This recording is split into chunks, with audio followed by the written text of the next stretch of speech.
Upper90studios.com.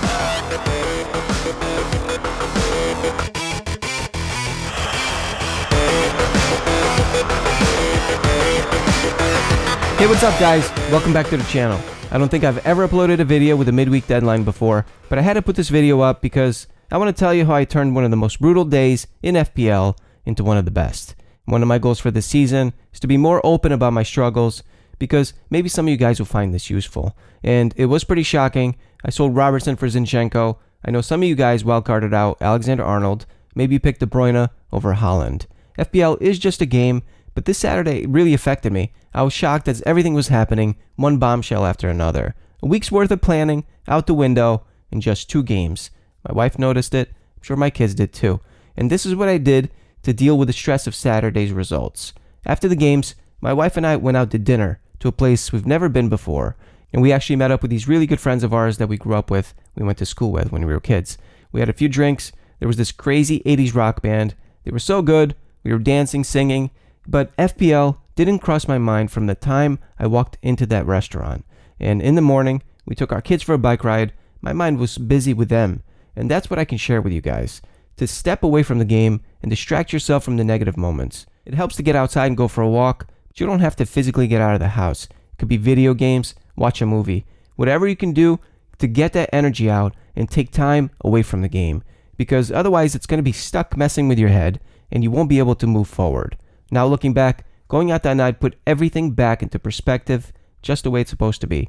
And that's how I turned that Saturday from the worst in FPL to one of the best days of my life. Now here's the sequence of events on that Saturday as the destruction unfolded right before my eyes. Liverpool chose this week to fight back with a vengeance. 9-0 demolition of Bournemouth right after I sold Robertson for Zinchenko. Liverpool scored 9 goals. And somehow Robertson didn't break double digits, so I actually thought I still had a chance with Zinchenko in the next game. It's not over until it's over. Then the Arsenal lineup comes out, and I'm looking, and this can't be right. Where's Zinchenko? Well, he's not even on the bench because he sprained his knee in training the day before. All week I'm warning everyone about a possible injury to Perisic, and now it's Zinchenko who's out with no warning. And this was the first blank of the season for Martinelli, and it's not a coincidence because Zinchenko has transformed Arsenal in the way that he gives his teammates more freedom to be creative. Gabriel Jesus was a good captain choice, 1 point.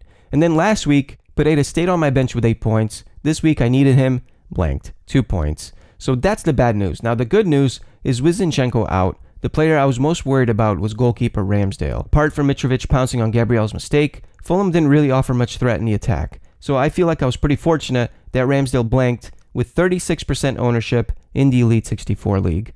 Saliba and Gabriel picked up points, but they have less than 10% ownership in the Elite 64. It's the same concept with Kane. Even if Kane scores big points, I know my direct competitors don't own him anyway. Just 5% of the experts have Kane. The player they do own is Perisic, and he kept a clean sheet. That really affected me, because I never had a chance to fight Robertson and Perisic with my new player Zinchenko. I still won cover against Ramsdale, and now I'm looking at Saliba. When I watched Arsenal a month ago, Saliba was a threat in the air from set pieces. Arsenal face Aston Villa next, who could be without Tyrone Mings. Saliba nearly scored in this photo, which I actually took myself with the same camera that's recording this video right now. So that's one transfer ready to go. Now let's look at the rest of the players. Gundogan, 4 points. He was benched, which wasn't really a big surprise. Players are going to be rotated with the midweek games, and sometimes it's better that they have some rest. It's like the double game weeks. Would you rather have a player that starts both games, but now you're frustrated because he's saving his energy for 180 minutes? Or he's benched in the first game, then he's fresh for the second game, and that's where he can put up the big numbers. On the bench, Nico Williams, I thought it was the same as last week. He was inches away from scoring. He's so unlucky.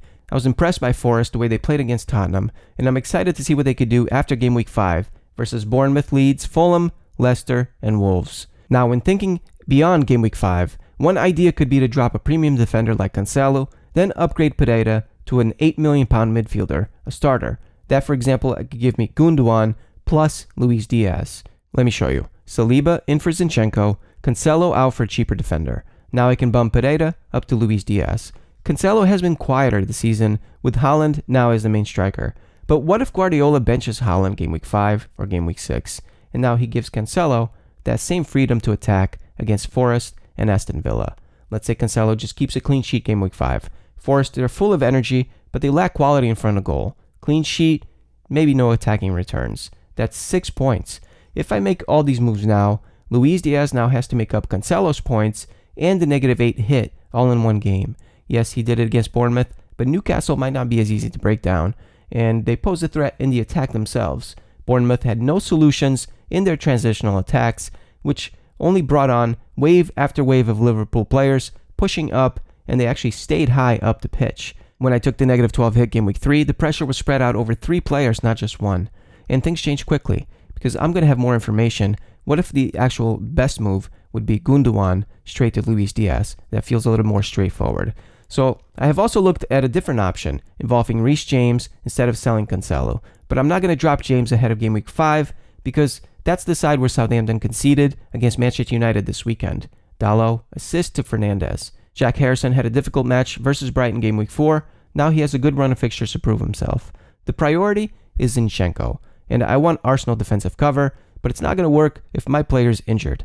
So here's my game week 5 team. Saliba steps in for Zinchenko, then I can make adjustments after another round of games. The most important thing I discovered this weekend had nothing to do with which players did well or who's the top pick for game week 5. It was the one thing I could control, which was to completely step away from the game, to turn it off. That's how I was able to come back to it Sunday night with a more clear and positive approach. And I wanted to share this with you guys on this video, which is the first one I've ever done with a quick turnaround like this. Deadline's on Tuesday. I always look forward to seeing an update from you guys in the comments. Thank you for all the likes, subscribes, and I wish you big green arrows game week 5. So that's going to be a wrap for today. Stay tuned for my next video. If you like my music, all my songs are free on the website. See the link in the description. U90 Mini League. Good at FPL?